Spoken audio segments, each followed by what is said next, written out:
Welcome to the first race, the 2022 CMH racing season. We are in Germany. My name is Pascal Mikola. I will be taking over the commentary at the moment. We're in the middle of qualifying, and this is the 1978 DRM Norisring trophy race, also known as the Geldrennen, or literally money race. We're in West Germany with brand new cars. This is the 20... Wait, hold on. Check, there we go. We're going in with a bang. GTG5 it's called for our Factor and Automobilista. You can download it on our website, motorsport.org/GTG5. Not right now, though. The server's currently down because we're holding an event. Now, do we have... Yes, okay. Well, it's lagging a bit on my screen, but that's probably just on my end. But anyway, we'll be joined later on for the race by Dom Winks and Javi Gonzalez from Grand Prix Rejects.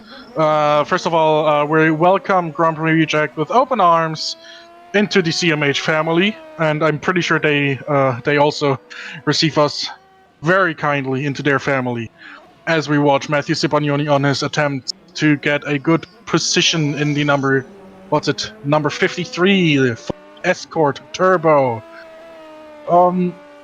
Yeah, speaking of the track, let's have a quick look at it.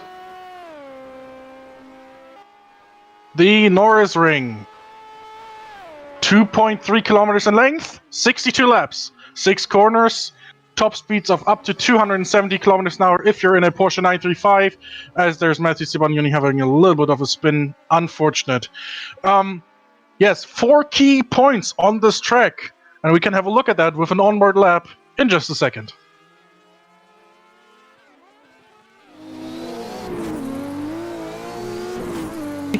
Okay, we're going down the front straight now. The first key point will be... Well, first of all, you're going down the front straight. You have top speed of over 260 kilometers an hour in one of the 935s. The first key checkpoint will be turn 1, the hairpin. You need to brake very early, you need to properly catch the apex, and then you're going already onto the next part. Well, the first bit of the back straight, going towards the chicane. A quick right and left kink, which you have to hit perfectly. I didn't hit it perfectly there, but this part is important. Now you're going on the back straight, full boost, full throttle, just second, fifth, however many. But be careful, you have a kink here. You have to brake at the kink, and then you go into the second hairpin, the Dutzendteich-Kurve, it's called. And you have to be really careful to not lose your rear under kink here. And with 600 horsepower on your back, it's gonna be a real challenge to do that for 62 laps today at the Norisring.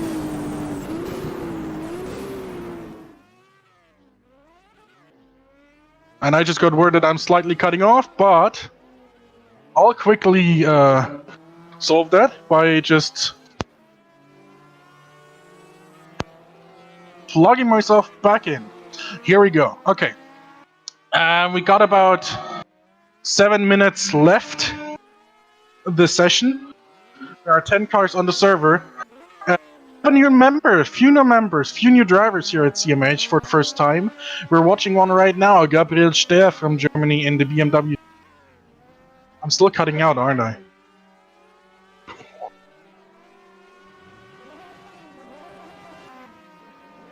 There, okay. Should be better now. But, okay, yeah. Okay, now there we go. Yes, we're watching Gabriel Stehr going through the first hairpin, I think that is. Well, he had a bit of trouble there. But let's see, he's on a run. His current lap. So his last lap was a 107. Wasn't very fast.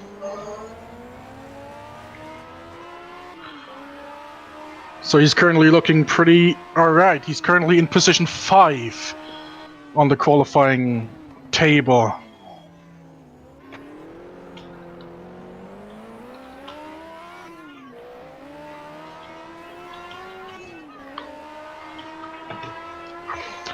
Going down the front straight, start and finish line. Is it an improvement over 55.1? No, it's a 57.9 actually. All right.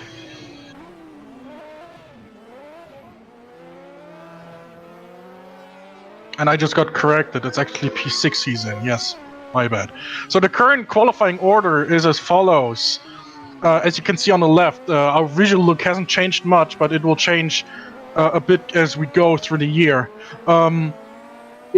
Myself, I'm currently in pole position with the 53.026, which means during the race I'll have to concentrate as there's Gabriel Ster overtaking Joe Gillett. Joe Gillett, our 2021 CMH Gold Star champion, in a Ford Capri in the beautiful Mumpet Suck Speed colors. Look at that car go. 400 horsepower. And going down the straight. Oh, look at that, look at that, look at that. He's actually just overtaking Gabriel Ster there. Newcomer Luca Zadel is in second place at 0.8 seconds off.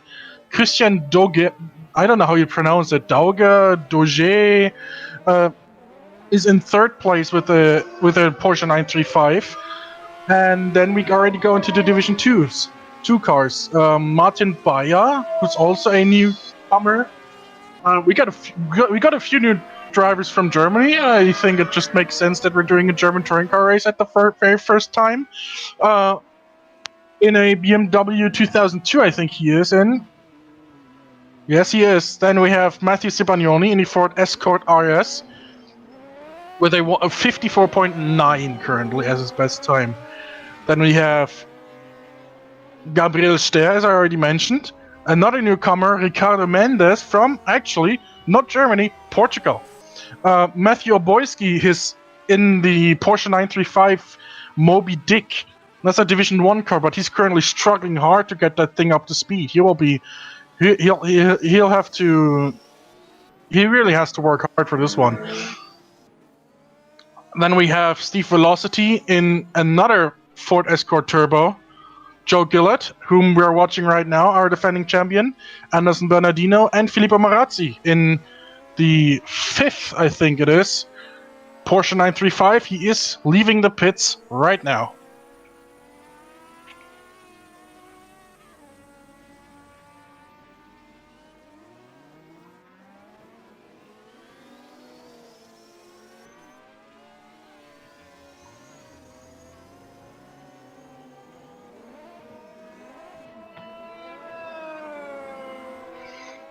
Watching Matthew Oboyski right now. Oh, he's locking up a bit. That 935, it's interesting.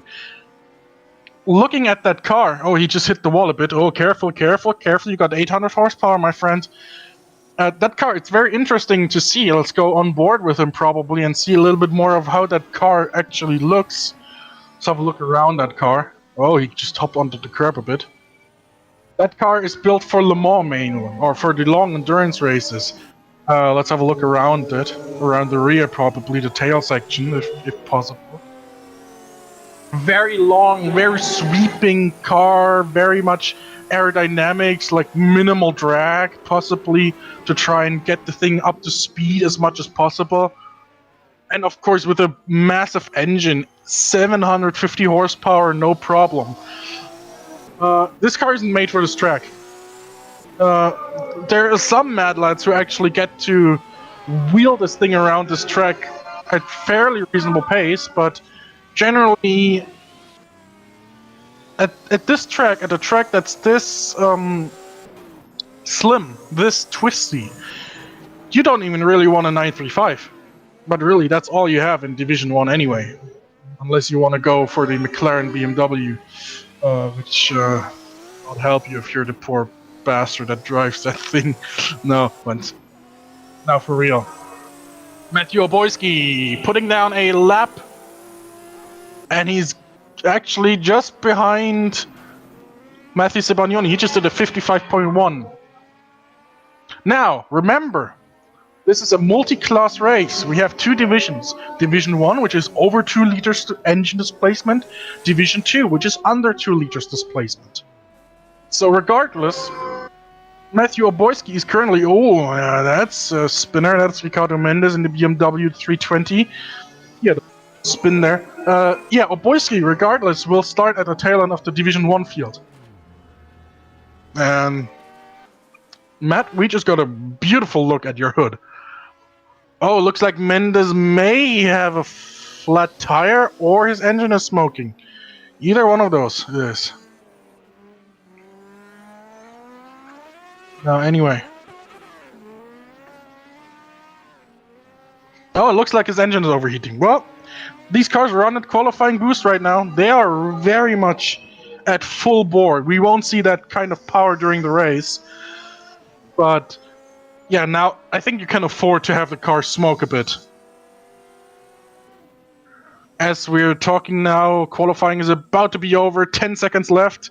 Let's see who is still running. Joe Gillett. Let's have a look at Joe Gillett, currently 9th position, 55.5. Looking very much to improve, although he just missed the 5th gear. He's coming on the line. Qualifying is over. Qualifying is over. He did not improve. 55.5 is Gillett's top time. Next is Oboisky. Oboisky also just missed the gear. Oh, 55.1. Let's see if he can improve. No. Negative on Oboisky as well. The only car left now is Filippo Marazzi going into the Dutzenteich-Kurve. Oh, he doesn't have a splitter. Oh, and he's done as well. So that's qualifying over. And your starting order can be seen on the left.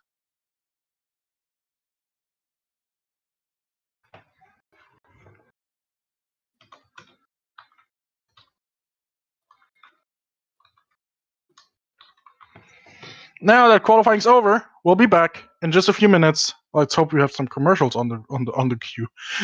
We'll just be back in like 2 or 3 minutes.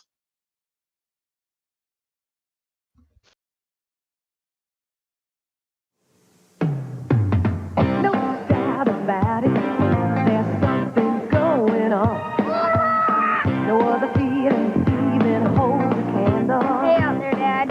I love you. It's like a seed has sprouted, like spring has come and sprung. Awesome! Clear shot, too hot to handle.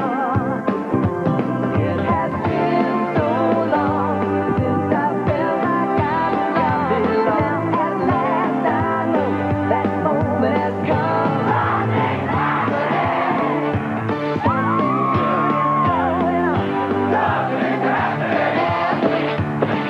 Must have been that star I wished upon. Kids are people too. I still believe something's happening to you and me. Something's happening on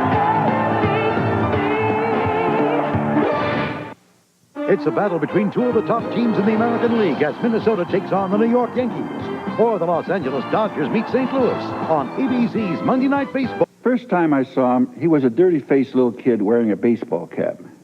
I watched him play baseball in American Legion and all the way through high school. I called the front office and I said, this kid can really hit. Sign him. He's going to be an all-star. Kid's name was George Brett. I've just seen something else. And let me tell you, don't buy another car until you've seen a Sterling.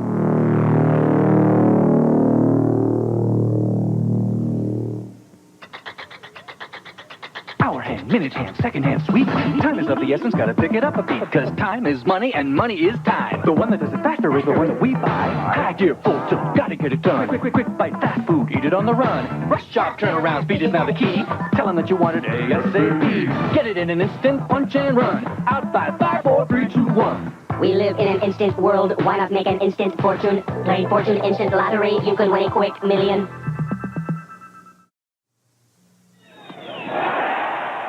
Wow.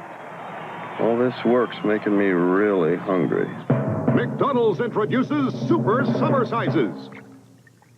Laughs around the pool make me so thirsty. Larger than large mega servings of icy Coca-Cola, golden fries, and thick milkshakes, but for a limited time only. So drive through today. Serving up summertime at McDonald's. Milk kick. Kick. Everybody knows how to do that kick.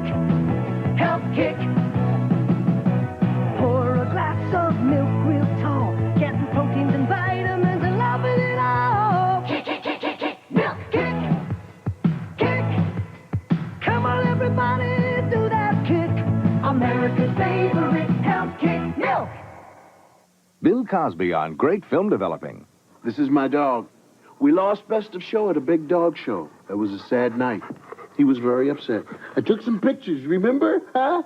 Well, now you don't think I'd take them just anywhere to be developed. Here, come on, look at them. Ask for the Kodak Color Watch system. This Color Watch seal says only Kodak products are used for great developing. He's still upset. I show him the pictures. He says, Arf, Color Watch, you're going to thank me for it. This is a Cajun Spice Ruffles tater chip. Now, some people might think it's too hot. No, it's not too hot. It's spicy, yeah. Now it's hot, I'll guarantee. Cajun Spice Ruffles Bread Potato Chips. Mama thinks it's special. How do I know? 'Cause my Skippy tells me so. Of all the national brands, only Skippy has both high protein and less sugar. Glad my mama put Skippy in Ireland. Skippy for good nutrition.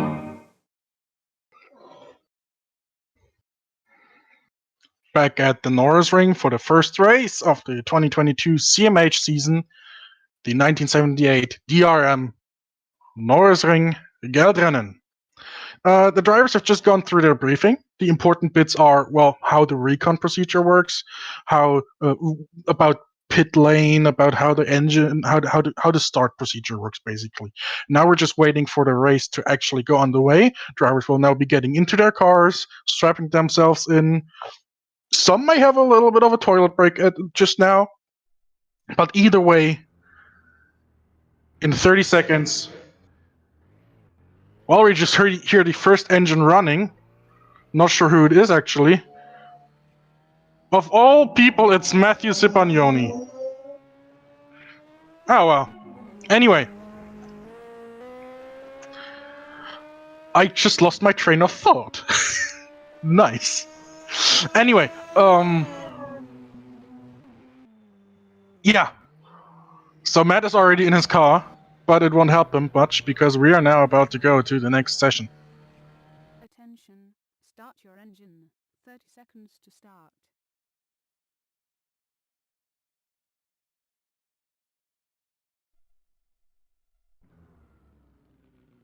Why did it mess up the starting order?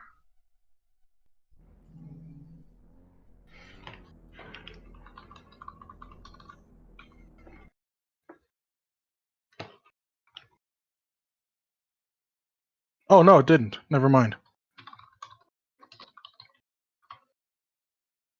Attention, start your engine. 30 seconds to start. Now. Okay. Okay.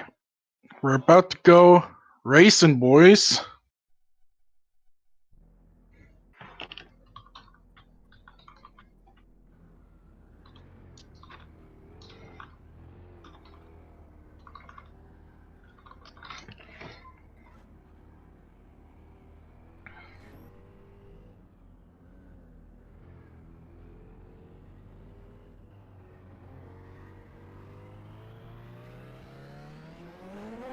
Pits are now open. Steve Velocity is the first one to leave the pits.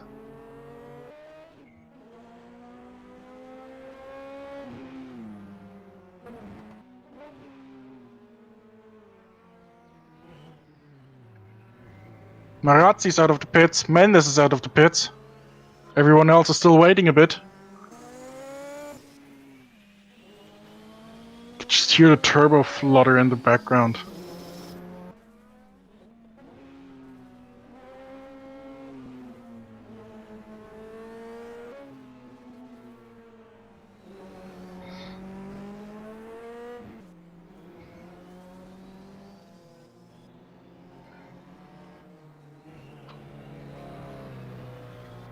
Looks like Velocity is taking it slow. Well, kinda have to. These engines have to last 62 laps.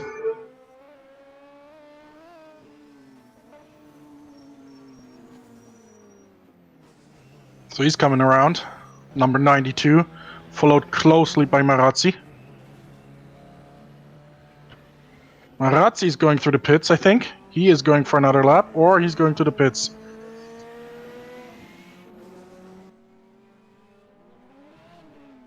Velocity is coming to the grid, maybe? He is slowing down. He is gridded up. He is ready. He is ready to rumble. Marazzi in the pits. Doge is... Oh, I really have to ask him how he pronounces the name.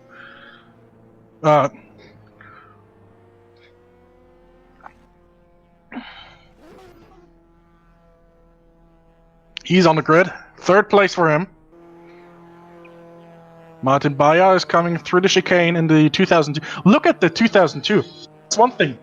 Look at that car. It's got a very slim front and a very wide rear. If you look at it, let's have a look at that car from the. Look at that. It looks like an arrow.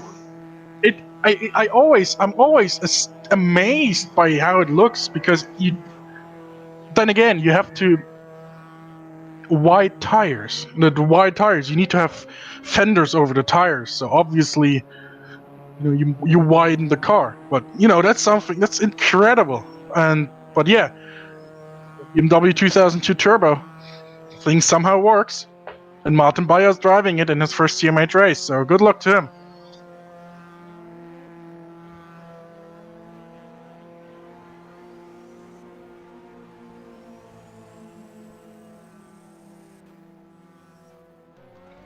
People are coming to the grid.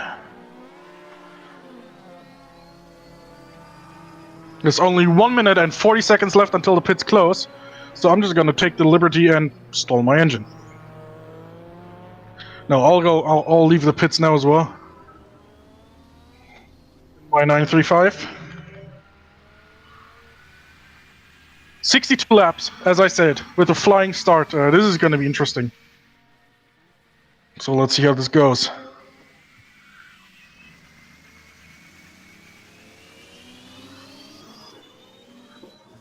Marazzi just overtook me there. People are still going around the track. Joe Gillett is looks like he's taking his sweet time to get out of the pits.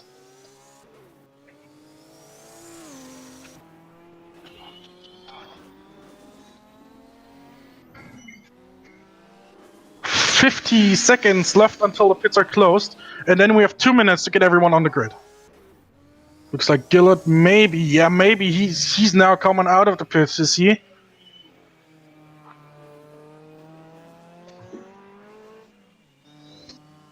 And it looked like Sardell is also now on the front straight, same as Ster and Marazzi. Marazzi going through the pits again! He needs to really go through fast now because there's only 15 seconds until the pits close. Let's have a look at him. Oh no, he's not making it. He's not making it. Marazzi has to start from the pits. That's unfortunate. He's not making it.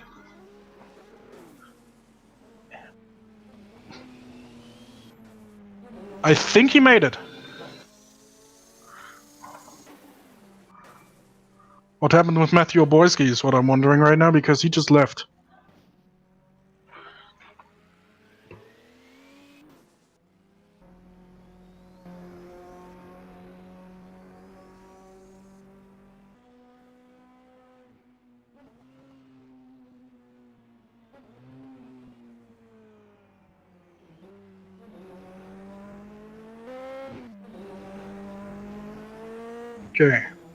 Okay, I'm a bit... Okay, there we go. Now got Joe Gillett now.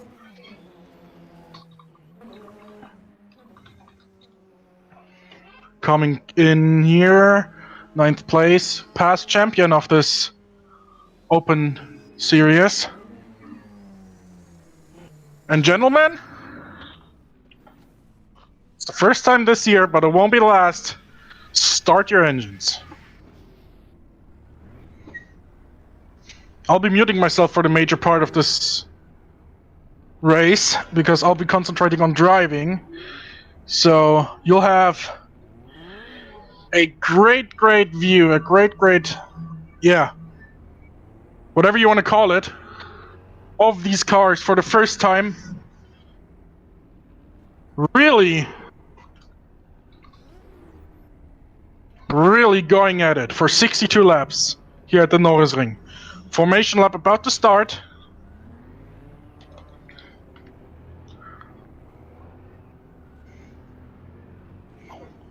Ten seconds. When the last light at the top goes out, we'll have a start on our hands. Actually, watch the lights now for the countdown to the formation lap.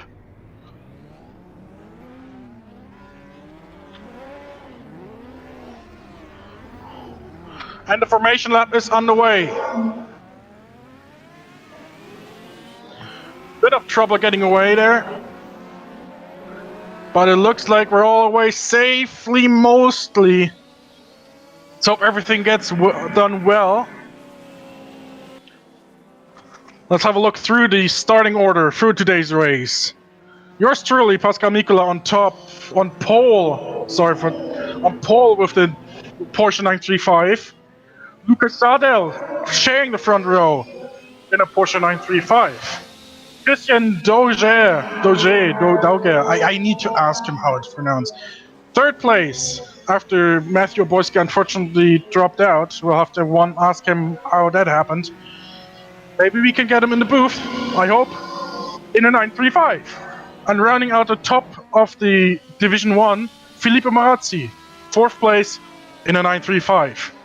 Then we got Martin Bayer, Matthew Cipagnoni, Gabriel Sterb, Ricardo Mendes, Joe Gillett, Steve Velocity running out the field, Anderson Bernardino, as we come around the final corner now.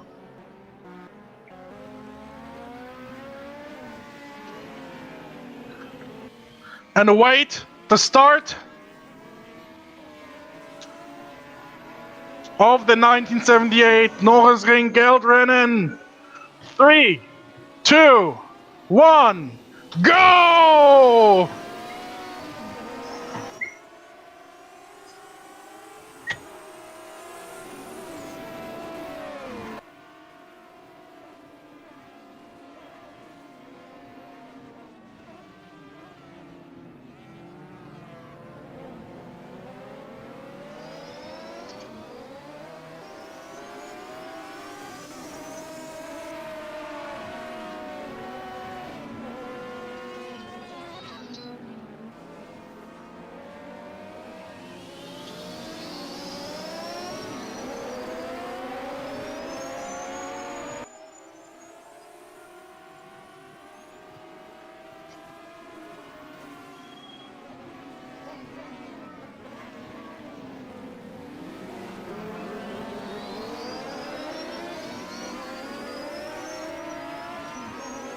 And we have a yellow flag at the back. Who's that? That looks like Mendes and Marazzi have spun.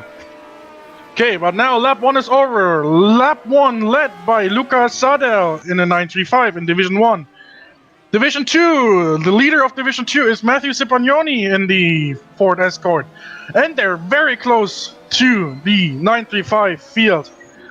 But it looks like Marazzi in the 935 has actually spun, so he's actually at the back. Still scored as 4th place in Division 1. Anyway, let's hope, let's look, Paimon, our director, I'm asking you directly, can we get Matthew Oboyski in the booth? Possibly. Please look for him and try to get him in here, so he can have a look and comment on this. Commentate. But anyway, looks like, yeah, Sadel is getting a good lead, 2 seconds already. But he has probably turned up his boost to about, yeah, what, 1.5 bar, what they run at most. But still, the race is not all, the race is still very young. 62 laps, you only have 2 laps completed under racing speed. Now, with that being said, back to racing I go. Enjoy the show.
Lap 8 of 62.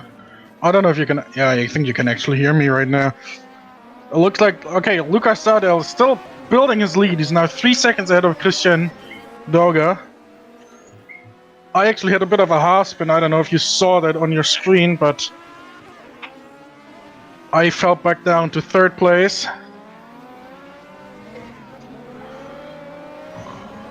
Steve Velocity now being lapped. And Gabriel Ster is leading the Division 2 actually currently. 1.5 seconds roundabout ahead of Matthew Cipognoni, so we had a leader change in Division 2 as well.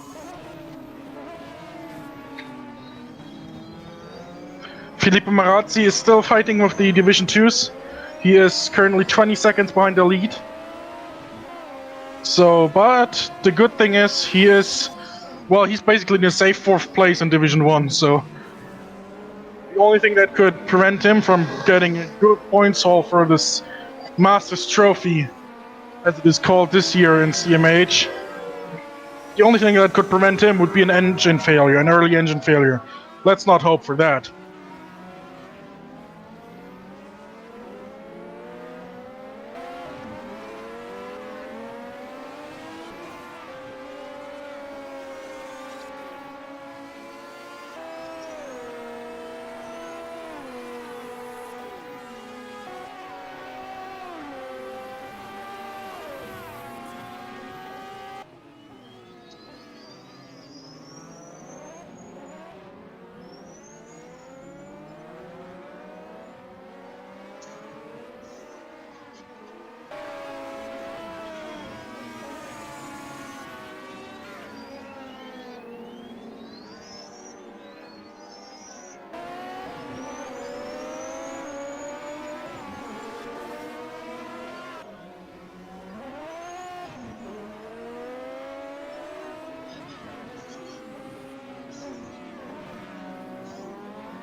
And we have Anderson Bernardino going into the pits.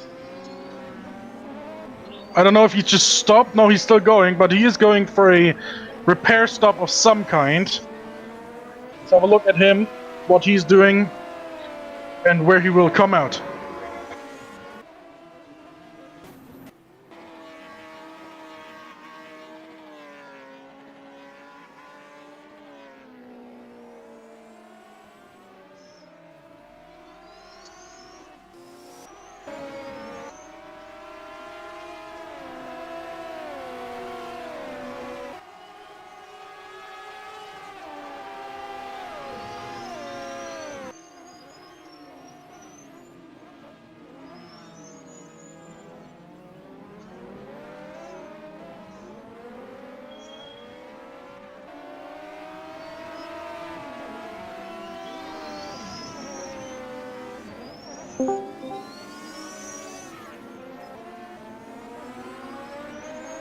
And we're joined by question mark. Yes, you are. Hello. Hey, who's there? This is Javi Gonzalez. How are you? Hey, Javi. Okay, I can't see Discord right now, so I'm asking. Hey, Yeah, I'm no fine. worries. I'm fine. Busy driving, but hey, how are you? We're doing just fine. Yeah, thanks so very much. It's a great pleasure to join you here today, and I hope I can do my best in helping you out here. Well then, I can now concentrate on driving, and Javi Gonzalez will take over commentary. Thank you very much, and enjoy the show. Pleasure. Absolutely, it looks good so far.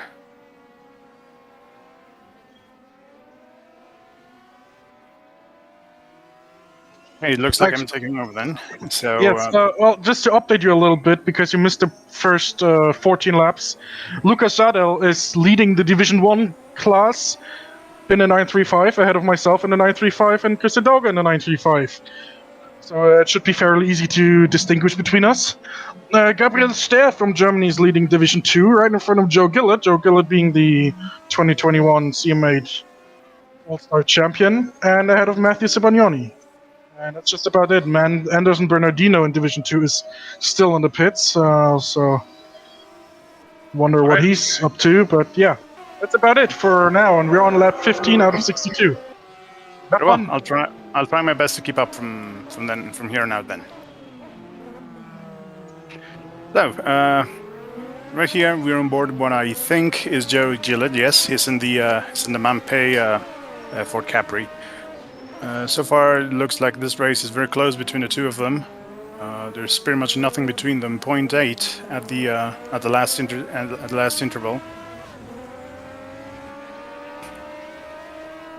Very close racing between the two of them. So to sum up, positions are first Saddle, second Mikula, third Dauger, fourth Stehr, fifth is Gillett, sixth is Sibagnoni, seventh is Mendes, 8th is Marazzi, 9th is Bayer, 10th is Velocity. Bernardino is still in the pits. It looks like to have lost about 5 laps now from the driver ahead.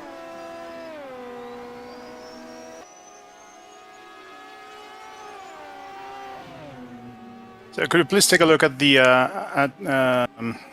leader Lucas Adel and see how he's doing on the 935. Thank you. So there we go. It's Adel. He's driving the 935 with the Jägermeister colors. Very nice choice. Second over there, that's Pascal Mikula. He's using the Scorpio, the Scorpio Racing 935, number 31, I believe. Third is Dauger, who's about 2.5 seconds behind Mikula. It's in the total 935. Let's ride with Mikula for a little while and see if we can make up the gap to Lucas Adel in front.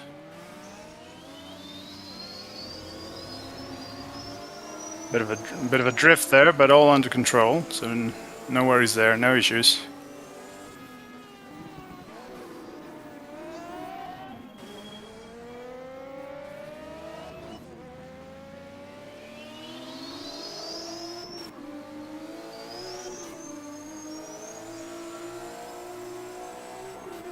Here we go, one more lap here on the record books.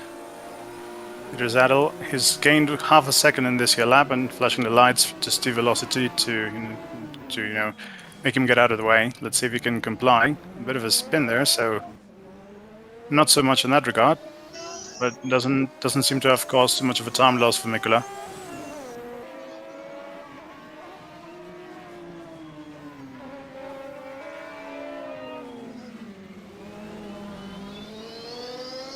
That's Bernardino, who seems to have an engine problem. There's a lot of smoke coming out of his car.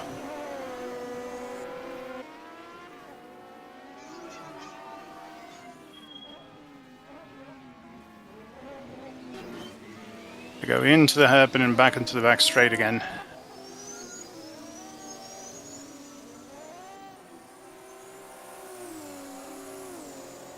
One more lap then.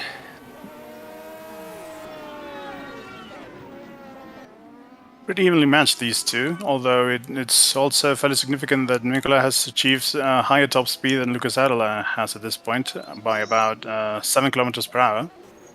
That might be significant, we will see. I suppose it all depends at this stage on time management and you know, in focus and concentration. The Bernardino is now officially out of the race. Whatever problem he had on his car, that was terminal. So you know, not the best of afternoons for him, but hopefully he can bounce back in the future. Into the hairpin then. Fairly aggressive from Mikola over here. Looks to be fairly close now this time. Sal's trying to defend now. A little bit of a dummy there. Did he fall for it? Let's find out. Also take the outside line and not good enough this time. Looks to have a better exit. Oh yes, there we go.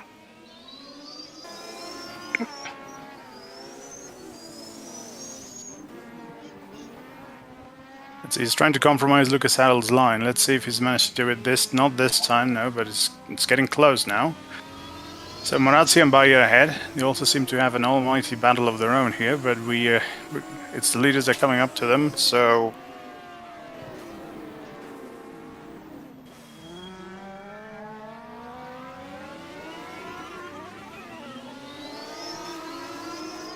They're very close, they're not getting out of the way.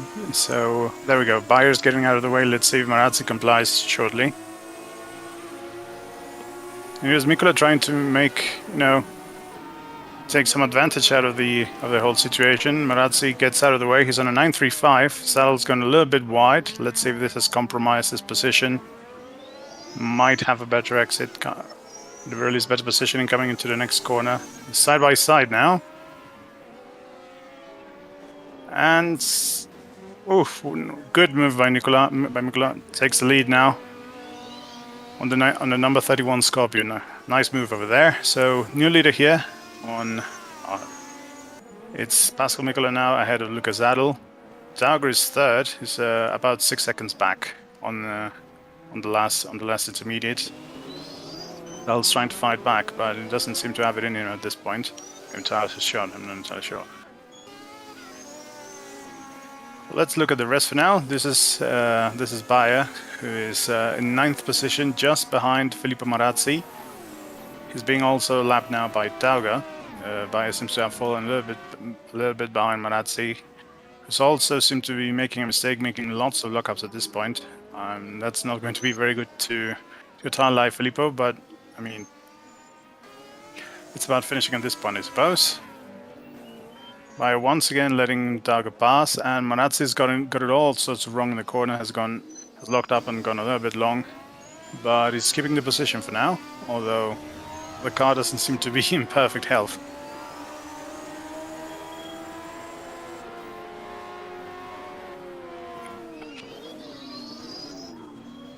So they're both a lap down. At this point, the driver that's ahead of Marazzi at this point is Matthew Sibagnoni, who's 51 seconds behind the leader. I'm not entirely sure what the lap time on this track is, so I couldn't tell how far ahead he is from Marazzi at this point. Ahead of Sibagnoni, that's Mendes, who's about 4 seconds ahead of Sibagnoni, and another 2 seconds ahead is Joe Gillett. This is Mendes. We're looking at him in his BMW 320. This is Division 2. Behind is Matthew Sibagnoni. Ahead is Joe Gillett. And in front of him, that's Ster. A bit of a lockup by Mendes, but still fairly composed. That's not a big deal. So talking about lap times, we have a pace of about 54 to 55 seconds for the Division 1 cars. And not much more for the Division 2. Division 2 cars are fairly, at least as far as the handling goes, fairly evenly matched with Division 1. The part where obviously the Porsches are going to pull away is on the straights, since you compare cars with 400 horsepower to cars with 600 and more. Right, of course. Lucas Adel is being aggressive here now, trying to retake the lead. He almost did, but he lost the rear just a little bit too feisty on the throttle there.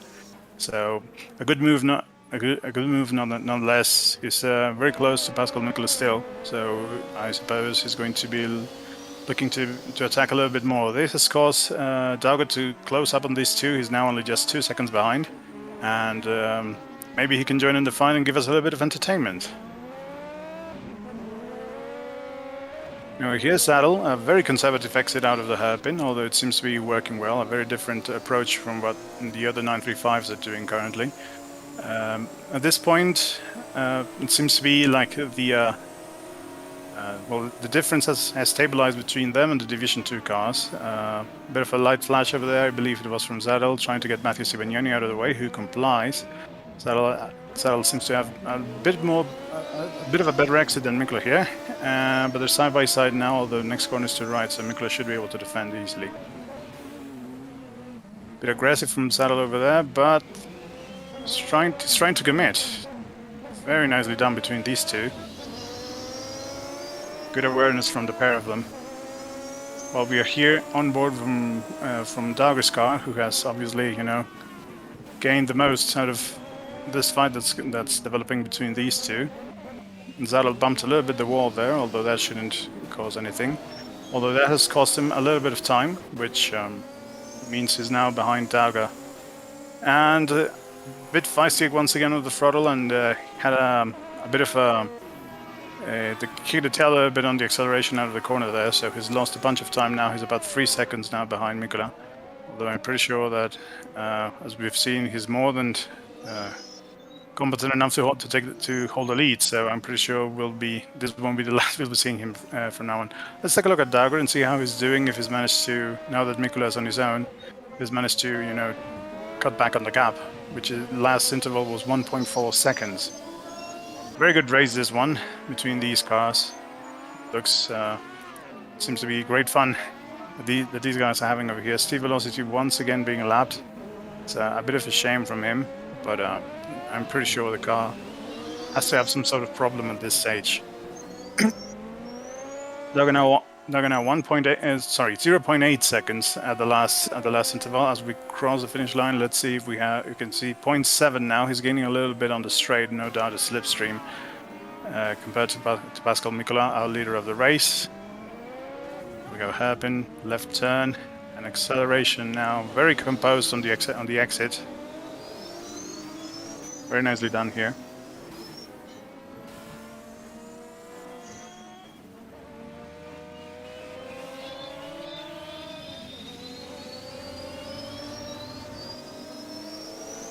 The gap at the last interval is 0.5 seconds, so he's gaining a little bit of time, although ever so slightly. Aggressive there on the right. Let's see the entry into the hairpin. Very nice and composed. Exit, no issues there, no dramas. It seems like Pascal Mikkola has gotten a little bit of a better exit at this point. It's pulled away slightly, although the gap last interval was 0.4 seconds. Let's take a look at the finish line. 0.7 now, so as it was said. So currently the positions are Mikkola first, Dauger is second, 0.7 at the last interval. Then it was Lucas Saddle, 2.9, sorry, at the last interval. Then it's Ster at 45.6 seconds, then Mendes at 48.5. Joe Gillett, who has lost 2 positions now, is in 6th position at 53 seconds behind the lead. And then Sibagnoni, who has already been lapped, Marazzi, Bayer, and Steve Velocity, who has lost 7 laps at this point. Sorry about that. I just wanted to cut in real quick because I got a question about the lap counter. Yeah, we don't have a lap counter. The plugin we use for graphics doesn't support it. But we are currently on lap 28 out of 62, almost halfway through. Thank you so very much. I was wondering about that myself, but good to know we are halfway through. So at this point, everything to play for, essentially, since we're half distance in this year race. Dauger has taken the lead, seems to have made. It looks like Pascal got a little bit distracted by trying to get into the commentary. While I appreciate the help, it just cost him a little bit of time, but I'm pretty sure he will appreciate the challenge of going back and fighting his way in through the lead. Saddle has also gained about a second on these pairs, so this is still all wide open. Cher is now 44 seconds behind them. At the last interval, he has gained some time on Mendes. It is now 4 seconds the difference between these two, and almost 8 seconds now between himself and Gillett, who was a few laps ago in 5th position and has now seemed to be falling back, probably some tire issues. Sibagnoni has been lapped. He's currently, I reckon, about some 15 seconds behind Gillett at this point. Marazzi is about 5 behind him, and then 9th position is Bayer, and then Steve Velocity. Gillett moves out of the way, a little bit too cautious under there, mate. A little bit too cautious there. You shouldn't compromise your race that way. I mean, it's good to not be on the way of the leaders, but it shouldn't, you know, throw yourself under the bus so much. But anyway, Gillett moves away. The next driver to be lapped would be Mendes, who I reckon is about 5 or 6 seconds ahead of this lot. And the gap at this point between Dauga and Mikula is 1 second. Another 2 seconds further back to Lucas Adel. Very, very nice and very composed and clean driving from these trio. So, is hoping it stays that way for the remainder of the race. One thing that needs to be considered is fuel as well. Fuel and tires. The 935s at least have a 120 liter fuel tank, which is good if you don't consider the fact that... Hold on. Lucas Adel being a little bit aggressive there. Yep. If you don't, if you consider the fact, yeah, if you consider the fact that the 935 at 1 bar of boost uses about 2 liters per lap, we got 62 laps on 120 liters. You have to really, you have to save fuel at some point, which is why there wasn't really much attacking going on. Because I think every one of the 935s, myself included, is currently saving a bit of fuel, so we can go to the end. Because pitting, as you can imagine, with these 935s, the tires and whatever, can take quite a lot of time.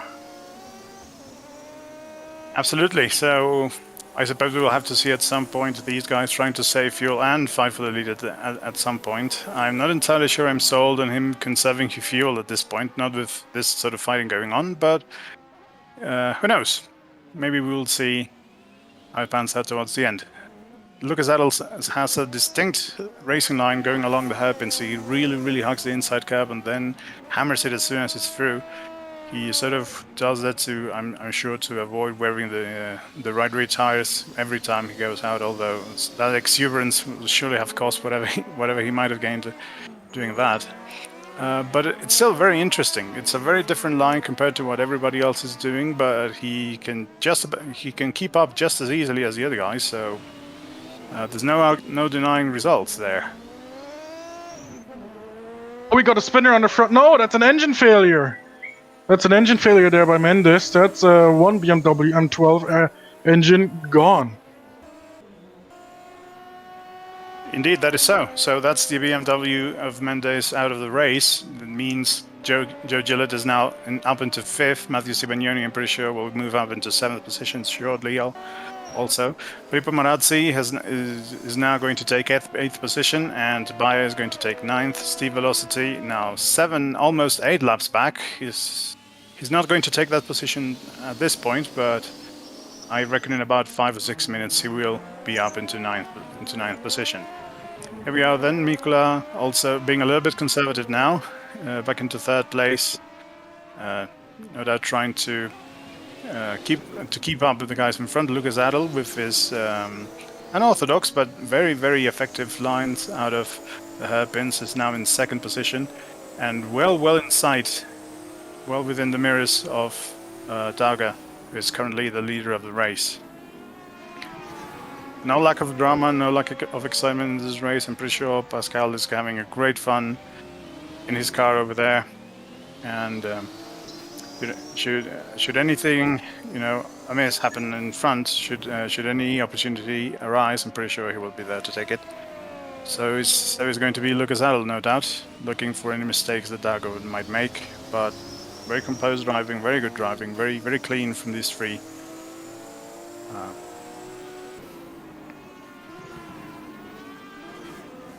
So Marazzi seems to be catching up to Sibagnoni, I think, although the difference might probably be at this point 6 seconds. He has obviously gained a lot on the drivers behind. Bayer has just now gone ahead of Mendes on the position scoreboard here. Now we're going to wait for Velocity to do the same. Mendes hasn't retired yet, so it's possible he's trying to somehow bring the car home. Velocity getting a little bit in the way there, although it wasn't terrible. It doesn't seem to have caused Pascal Nicola too much here. and neither does it seem to have caused the other two guys any time in this regard. So let's take a look at these three and see this battle unfold.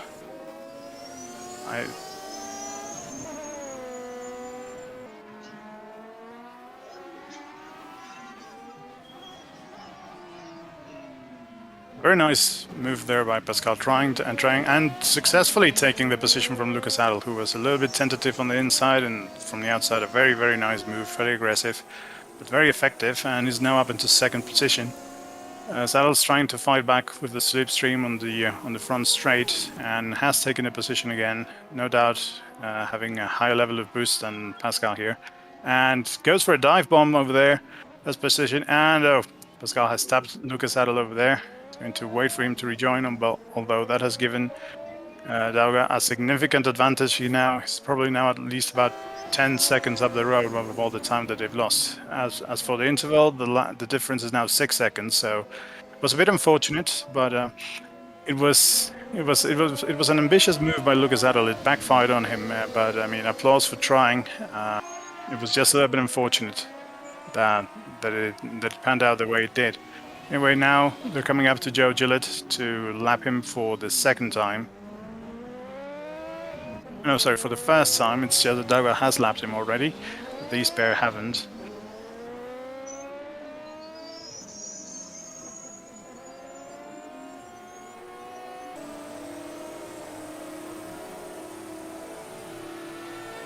Lucas Adel is definitely using a higher boost than Pascal Mikola, judging by the way he pulls away on the straights. So he's not still considering or entered the conservation mode, as perhaps some of the other drivers have done. Obviously, the race is fairly long, so there's still time to. Still has to be judged carefully. Otherwise, we don't think he's seriously considering entering the pits and do a stop. It won't matter too much, perhaps, against the other division cars, but against the cars that he's racing against, that would pretty much put him out of contention. So it's something that he should keep in mind here. Difference now 7.3 between Zadel and Dauga, about 1 second further back between Zadel and Mikola. Ster is now 49 seconds behind the leader. The gap has increased ever so slightly, but ever so consistently. It used to be about 44 seconds, about 5 or 6 laps back. So as should be expected for a Division 2 car. Here we go, one more lap on the books. Mikola still fighting Lucas Adel. The difference is a little bit over a second now, but I mean, considering the difference of the conservation attitude that Pascal has, and the fact that he's keeping up, is commendable. Lucas might also be a little bit worried if he's not being able to close the gap as quickly as he should, considering that he's probably running a high boost pressure, so it's something that he should keep in mind, no doubt.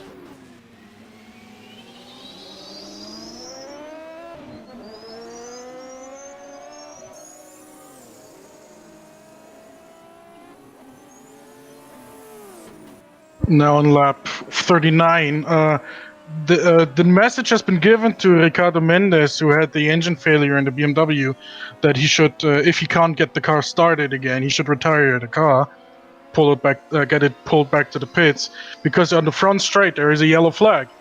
There's currently constantly a yellow flag. That means you really can't overtake, because if as you probably know, yellow flag means just no overtaking, especially when there's a car and he's got the car retired into the pits. Okay. Retired, so the track is clean again. Track clear, so full racing now for all these guys as far as they're concerned. Lucas Adel here has gained some time compared to Dauga, who is now at this point undoubtedly also saving up on fuel. The gap has come down to 3.4 seconds, whereas it has stayed fairly constant towards Pascal Mikola. So no doubt they're both saving fuel now. And well, Luca isn't, so we'll have to, keep our eyes peeled and take a look at when he's going to start saving on fuel, or if he's going to try and go all the way with maximum boost and probably try and make a pit stop.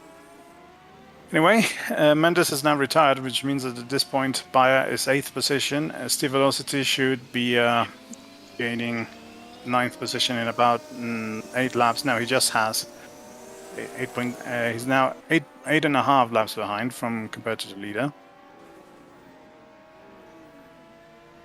Nothing much to report on the elsewhere on the field. It seems to have differences and gaps that seem to have stabilized, and it's pretty evenly spread out.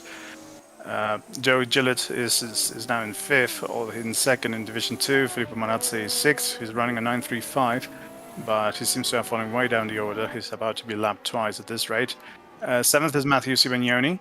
8th is Bayer. 9th is Velocity. And here we are. These three now absolutely neck and neck together again. Mikola has also brought down the difference to 1.3 seconds towards the leader. Lucas Adel is now only 0.7 seconds. So no doubt either they're all of them pushing or they're all of them saving fuel at this point.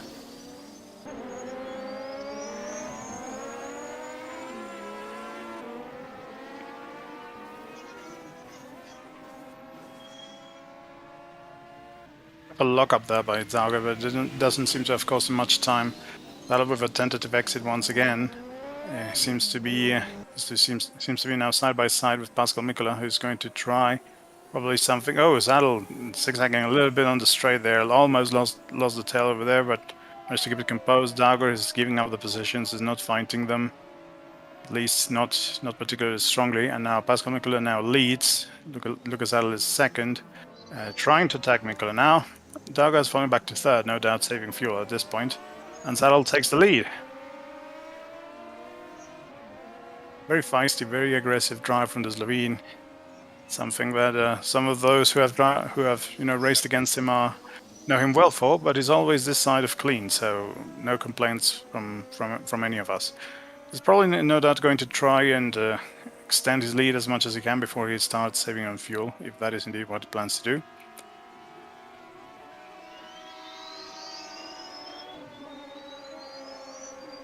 But yes, he absolutely does seem to be going all in. He's pulling away quite quickly from Pascal Mikola now. Dauger is in 3rd, about 1.4 seconds behind him. They're coming up to lap Steve Velocity for the 9th time now. So, always seem to be catching him by that hairpin, so it's very difficult for him not to make a nuisance of himself over there. He tries his best to get out of the way, but sometimes he just can't help it.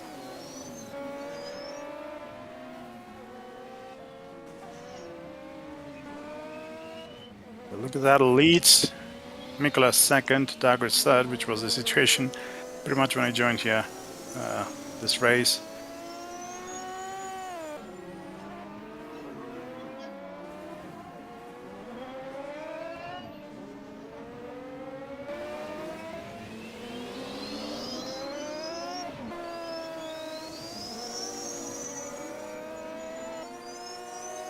Touch of the lines there for Lucas Adel to signal Velocity to get out of the way. He has complied this time. I don't think he'll make much of a nuisance of himself this time on the hairpin, which was unfortunate.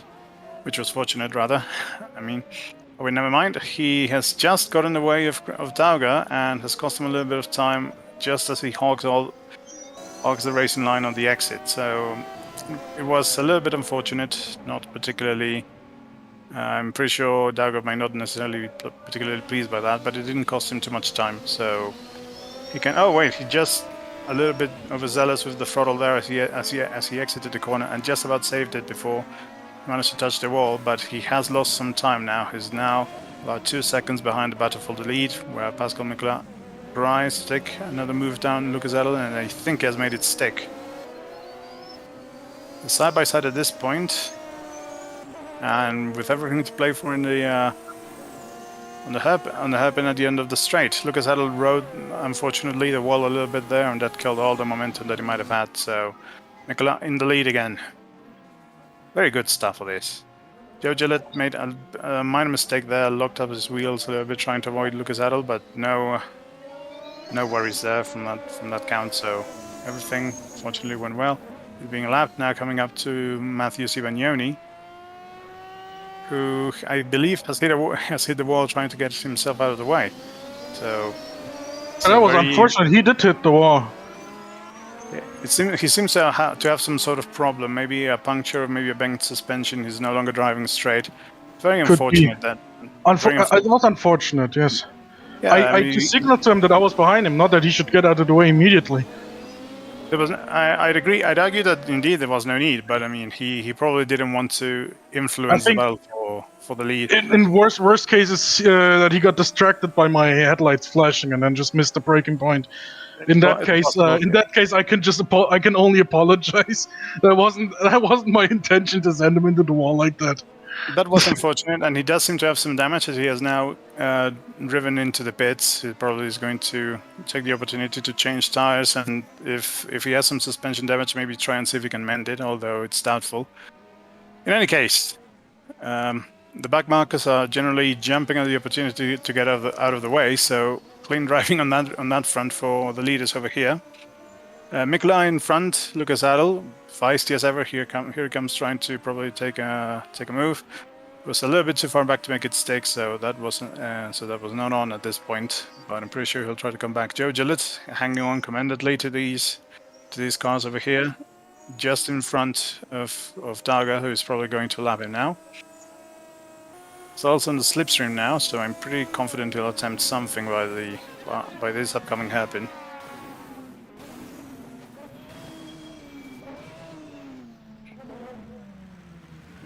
Tries the old switchback. Let's see if it pays off for him. Seems to have a slightly better exit than Mikola, although there's still service. No, Mikola decides to slot back behind him. Maybe, save some fuel and take his slipstream. Oh, a little bit overzealous over there on the throttle has cost him the position once again, and Dagger is now right behind these two. For round, I don't know, probably 8 of this fight that has, been happening all throughout this race. So Zadel still in second, a little bit of an exuberant moment as he drove over the curb, but no drama, no issues.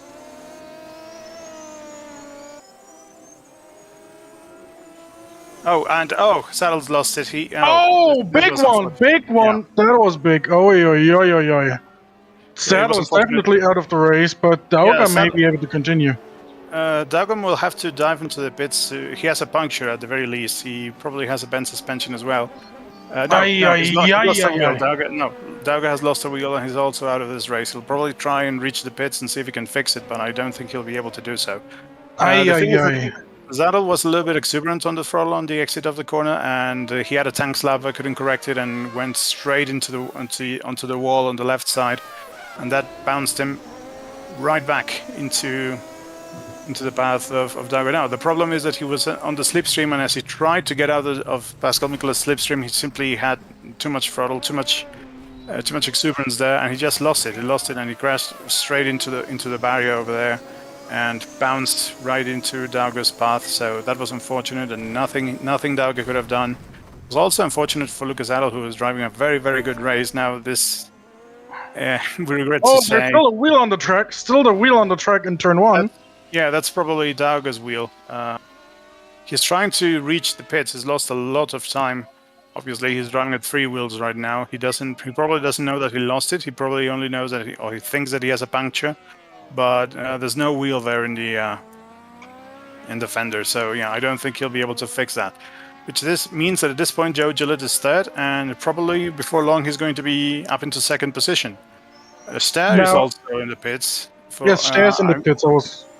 I'm not entirely sure if he picked up damage, maybe from a crash or maybe some other reason, or if it's a scheduled pit stop. So I couldn't. There's one more thing. Tires. I think Saddle may have overestimated the grip he was having. When when ambition is greater than adhesion, or something like that, or whatever Martin Brundle says these days. Because the tires. We're in lap 50 now of 62, so we only have 13 laps to go. These tires have been on the car since the very beginning, including the warm-up laps. They are worn down. They are almost down to the canvas. You know what I'm. Yeah, indeed. So Dauga has come into the pits as far as the game is concerned. Our factory is concerned.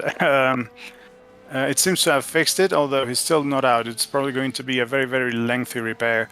If he's lucky, he might be able to get out in front of Ster, who's also been in the pits for more than a lap at this point. Sivagnoni is already out of the pits after whatever repairs he has managed to do. He's now 3 laps back, almost 4 laps back, and in 8th position. Velocity is 9 lap backs at this point. So at this point, there's only 2 cars on the lead lap. That's Pascal Mikola and Joe Gillett, who is in the if memory serves is in a Capri, and 54 seconds back. Oh, engine failure on the front straight. Gabriel Ster, that's a BMW. Ster is out, absolutely. So it might have been the a very, very long pit stop. Yeah, just coming out of the pits, he probably overheated his engine because of how long the pit stop was, and it simply didn't have enough time. He was already smoking as he pulled out, so no doubt. He must have overheated then. Yeah, he blew up as soon as he exited the pit lane, so it was very, very unfortunate from him. So Ster is currently out of the race now, joining Lucas Adel. At this point, Dauger is still in the pits, is now 2 laps back at this point. He has fallen down to 5th position. He's currently behind Bayer. And 3rd position now, who would have thought? Filippo Marazzi is now in 3rd in his 935. So Pascal Mikola leads, 2nd Joe Gillett, who's 52 seconds behind, and at this point, pretty much a lap behind unless something extraordinary happens. Marazzi is 3rd, Bayer is 4th, Dauger is still in the pits, is 3 laps back. Matthew Sivagnoni is in 6th, although he is now out on the track.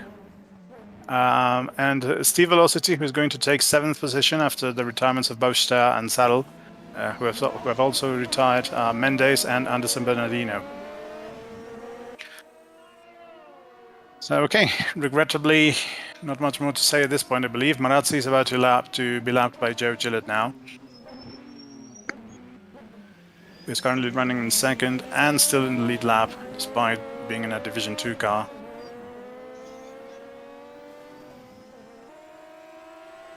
Very unfortunate what happened to Saddle. I'm pretty sure Dauger was probably feeling pretty hard done by also by all that, because it was something that was not at all his fault, but he had absolutely nowhere to go.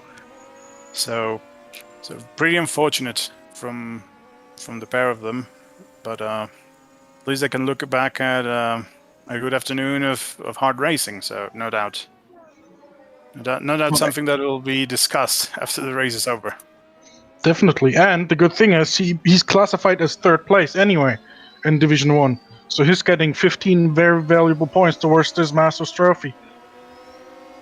I've just been, maybe I was and I hadn't realized, I'd been asked by Evgeny to introduce myself. So my name is Javi Gonzalez. I'm not a sim racer. I simply drive every now and then on R Factor when time allows and laziness allows too. And I've been part in a couple of CMH events, although not under that name. It was RSRA back then. Unfortunate that didn't pan out, but here we are, assisting you guys to narrate and commentate the race. And nothing new so far. Joe Gillett seems to be gaining some time, no doubt. Pascal feels no need to push at this point, having essentially no challengers right now. So he's lost a bit of time. No big deal at this point. I'm pretty sure he's just nursing the car home. None of the other interesting questions that we may have had turned to have any relevance at this point, which was very unfortunate. Marazzi is in the pits again, so which means has moved Bayer now back up into 3rd position. So the leaderboard at this stage, is Mikola 1st, Gillett 2nd, Bayer is 3rd, Marazzi is 4th, Sivagnoni is 5th, Dauger is in 6th position and still in the pits. That's a very, very lengthy repair there, and I'm not entirely sure he'll be able to emerge out of the pits at all, considering the damage that he suffered under without collision. Marazzi is out. Marazzi has retired, so he seems to have had some sort of problem. He probably had some sort of problem, maybe suspension, maybe the engine was overheating. I couldn't tell, but he has pulled into the pits and retired. So that's moved Matthew Sivagnoni up to 4th position now,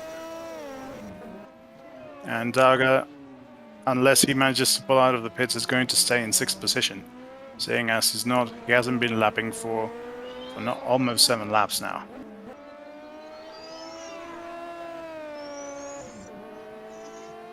a question from the chat over here for Mr. Mikula in the lead. How many laps have elapsed of the race at this point? We're currently on lap 55 of 62, so we have 7 laps to go, roughly. Well, 7.5. We're about to enter lap 56, so that's when we have 7 laps to go. I think. Mathematics? I don't know. I wasn't that good in maths back in school.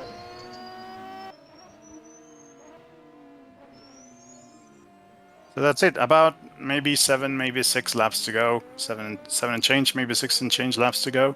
So we're almost ready here. We should expect the race to take about I don't know, 5 more minutes at this rate. So Joe Gillett comfortably here in second position.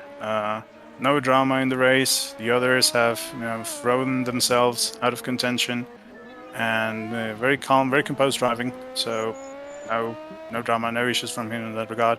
Meyer is third, also very solid driving. I didn't see any issues from him regarding any other drivers or being lapped. Very, very calm, very composed driving also on his end. Once again to show that to finish first you have to finish. So it's to the ones that finish that the spoil goes. Manazzi is out, which means that at this point we only have 5 cars on track, 5.5 if you consider Dauger, who's in the pit lane, but I don't think he's likely to emerge anytime soon at this rate. No, his engine is actually off, so either he switched off, which is a smart choice when you're in the pits for that long, or it died, which is, well, not very fortunate.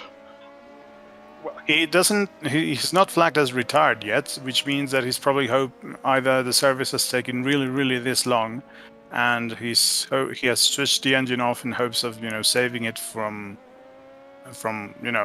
overheating and absolutely anything else that could happen while he's stopped there for so long. Which means that at this point there's only 5 cars currently on the running. Steve Velocity is so far down that I don't think he'll be able to he's just catching up and overtaking the other drivers that have lost, who had retired before. So he's now on the leaderboard in 7th position ahead of Ster and Zadel. He's about 1 lap back at this point, and he's going to get it back from Dauger, and probably 2 or 3 more laps into to Filippo Marazzi. So I reckoned at this point he's probably looking at 5th position if he keeps it on the road. So Matthew Sibagnoni is currently 4th. He's 2 laps back on Bayer, and he's just been lapped 1 more time by Pascal Mikula.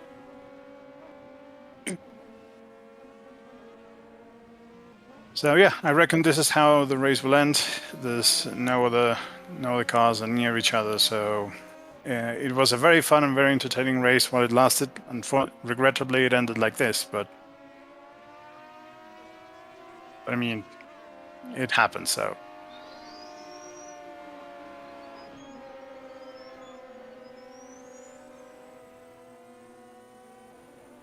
Let's take a look at our Division 2 winner, please, Joe Gillett. See how he's doing on track right now.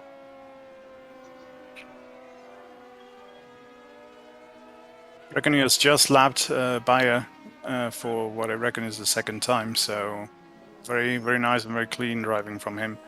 A commendable performance. When all around him lost their heads, he kept his cool, he kept his head.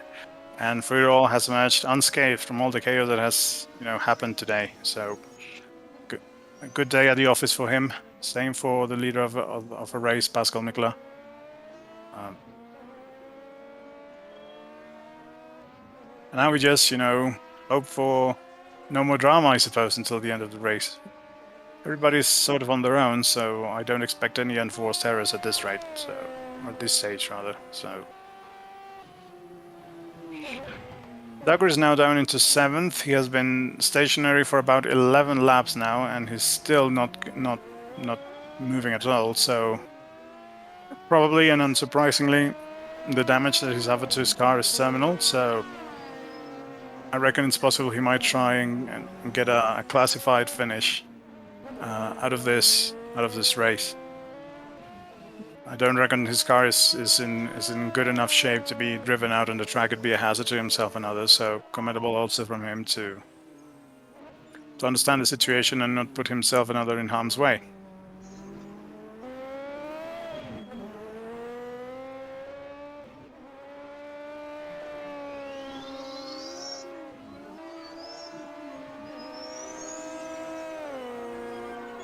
Deep Velocity has also retired. He's probably realized that he's not going to gain any more positions at this point. So I mean, and no, it was an engine failure. His engine failed shortly after being lapped once again by Pascal Nicolas. So it was a pretty unfortunate end for his race.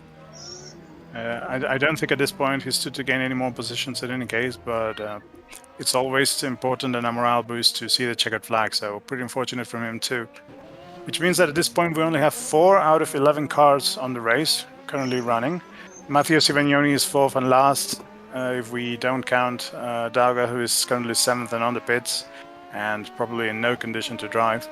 Then we have Bayer in 3rd, who's about 2 laps ahead. And then we have Joe Gillett in 2nd position, and in the lead, Pascal Nicolas. And we're entering our final lap of the race right now. Let's take a look at the leader then.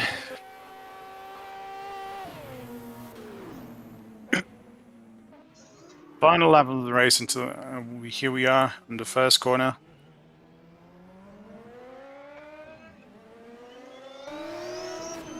One wonders if he's going to lap Joe Gillett or if he's going to let him do the whole race distance.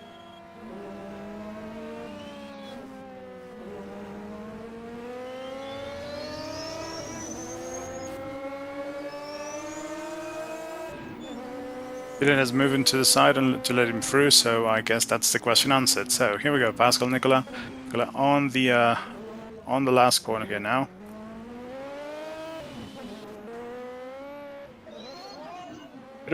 Bit of an exuberant moment there.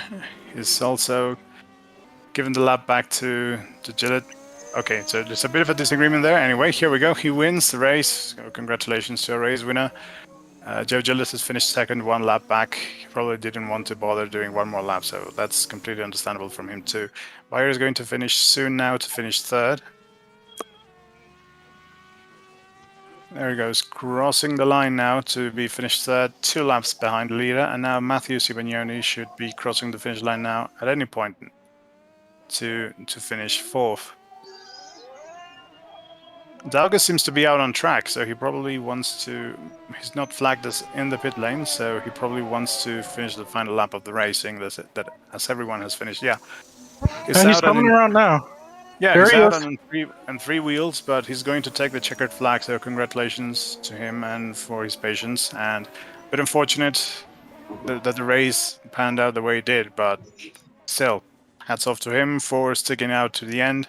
He is classified 7th at this point because of all the time that he spent on the pits. So congratulations to our race finishers, and yeah, it's been great. It's been great to witness the race. It was very fun, very entertaining. While Oh, I just saw what caused Marazzi's retirement. It's an accidental retirement, really. He was just in the pits and hit the escape button on accident. Oh, man, that's unfortunate. Then he stood to gain to finish 3rd under these circumstances, but I mean, in sim racing and this sort of mistakes are never. Here come the top 3 finishers. Oh my god, sorry. Oh my god. Here come the top 3 finishers. Looks like Martin Bayer is actually going... Here he comes. Oh, look at that. Stopping information. How about that for a finishing picture? How about that? Very well done to all our drivers here today. Yeah, it's been a pleasure and a privilege to have been able to assist you guys today here in Coventry. Thank you for having me. And unfortunate to all who didn't finish today, but that's life. It happens. And here's hoping maybe for better luck for all of them next time. And we have one little update on one of the non-starter, or the only non-starter, Matthew Oboyski, who we had a little bit of a feature earlier about the Porsche, the Moby Dick. Oh, he's basically the victim of some technical issues. He says a fuse blew at his house, and that basically cut his electricity and his router as well, and everything. Very unfortunate Very. Oh man, I can only express my sympathies, man.